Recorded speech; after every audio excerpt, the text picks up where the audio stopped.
Hello అండి, praise the lord అండి. మీ అందరికీ మనకు చాలా డబ్బు ఉండొచ్చు, మంచి అందచందాలు ఉండొచ్చు, మనం మర్యాద కళ్ళలో ఉండొచ్చు, సొసైటీలో మనం బాగా మనకి రెస్పెక్ట్ ఉండొచ్చు.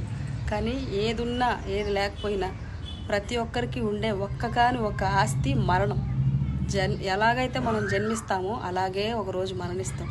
కానీ ఆస్తున్నా, కోట్లు ఆస్తున్నా, మంచి పేరున్నా, మనం ఎంత సెలబ్రిటీ అయినా, మనం వెనక ఎంత సంపాదించుకున్నా, మన తాతలు ఎంత సంపాదించినా కానీ మనం పూచిక పుల్ల కూడా ఈ భూమి మీద నుంచి తీసుకెళ్ళలేం. ఇహలోకమైన సామెత ఒకటి ఉంది కదా, డబ్బు ఉంటే కొండ మీద కోతినైనా కొనొచ్చని. కొండ మీద కోతి ఫ్రీగా వస్తుందేమో కానీ డబ్బు ఇస్తే వస్తుందేమో కానీ, బట్ మనం ప్రాణాన్ని కొనాలంటే కొనలేం. జీవ మరణం అన్నీ యెహోవా వశమై ఉన్నాయి. ఆయన ఆజ్ఞాపిస్తే ఈ నిమిషమే నా ప్రాణం పోవచ్చు, ఈ సెకండే నేను వెళ్ళిపోవచ్చు. బట్ దేవుని కృప ఉంటేనే ఏదైనా దేంట్లోనైనా మనం సర్వే అవుతాం.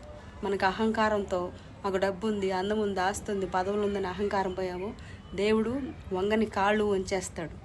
గర్విష్ఠుల్ని అహంకారం లంచేది ఎవరు? యెహోవా. ఆయనే వంచేస్తాడు.